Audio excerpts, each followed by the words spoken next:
Well, to kick this panel off, Ashley, would you mind defining nuclear verdicts and to tell us what kinds of jury trials are most likely to end up with these high dollar payouts? I love this question. Hi, everyone. I'm so excited to be here. First of all, full disclosure, I joke, I'm a recovering trial lawyer. So I am a trial nerd. So a lot of my perspective is coming from the perspective of a trial lawyer. And that's sort of the lens that I'm going to be sharing the information with you all today.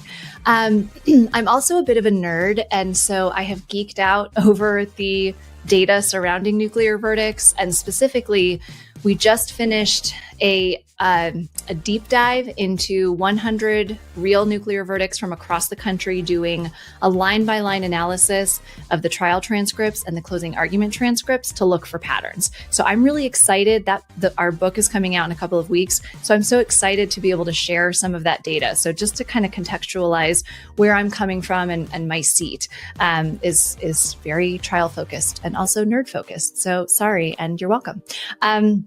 So I love that you asked this question to kick us off, because I think everyone in our industry kind of has a different definition of what a nuclear verdict actually is.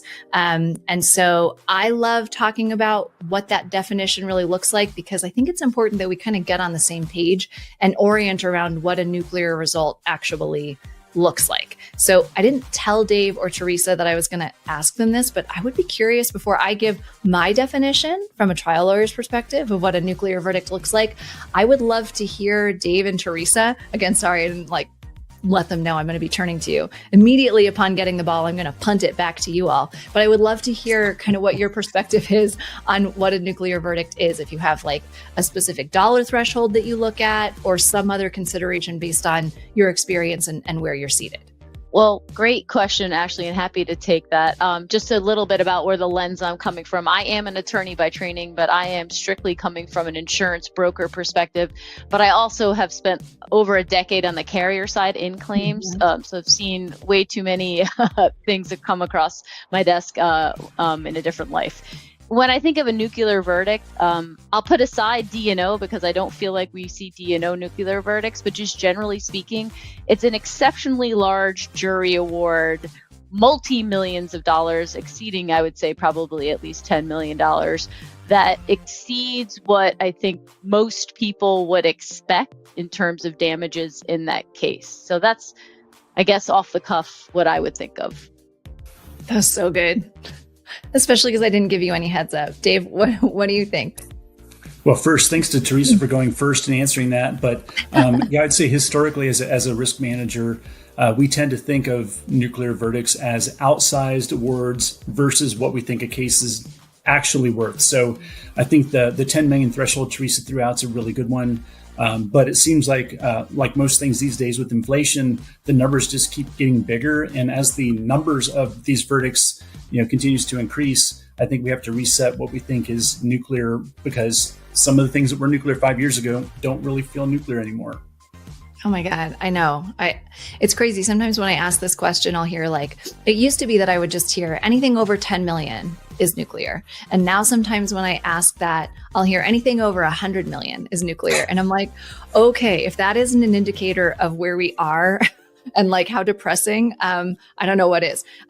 I love your answers. Mine was going to be the exact same. I feel like, to me, assigning an arbitrary dollar figure doesn't really cut it, because for all of the reasons that you both have just highlighted. The key to me is that disproportionality, where it's out of whack with the facts of the case, what you would expect that to go for.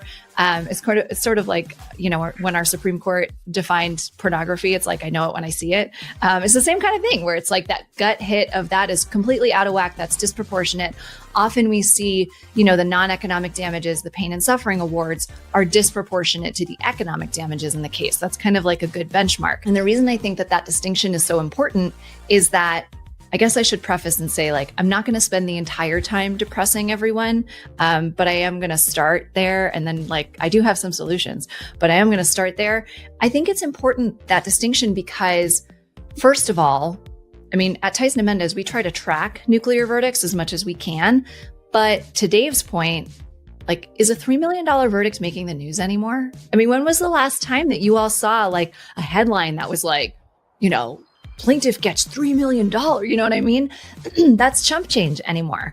I mean, I would take that chump change. Let's be clear. Like, it's not actually chump change, but it doesn't register in the consciousness of what is nuclear anymore. So when we talk about, but a $3 million verdict could still be nuclear if it's disproportionate to the facts and injuries of that case, right? But we're not even knowing about it. So when we talk about the problem of nuclear verdicts and we look at how many there have been and the severity of them, I mean, in 2024, it was over $31 billion with a B awarded in nuclear verdicts. Okay, but those are only the nuclear verdicts that we know about. So again, this is where I'm depressing everybody. The problem is actually a lot bigger than we're realizing, because lower verdicts that would still be disproportionate and therefore still be nuclear are not really registering anymore.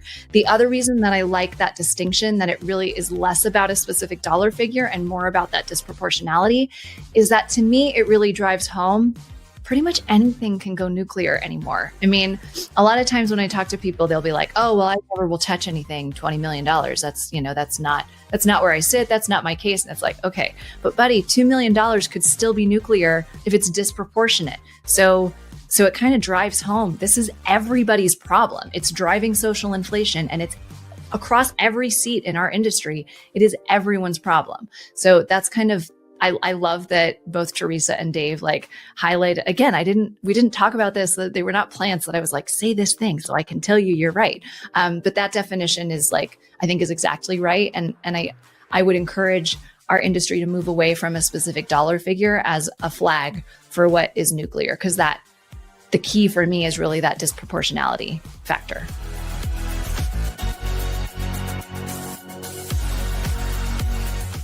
Unlock your potential with lessons from the best in the business. This exclusive event is hosted by Elizabeth Blossfield, Chad Hemingway, Andrea Wells, Alan Laman, and Ezra Amacher. Visit riskyfuture.com to view the on-demand videos.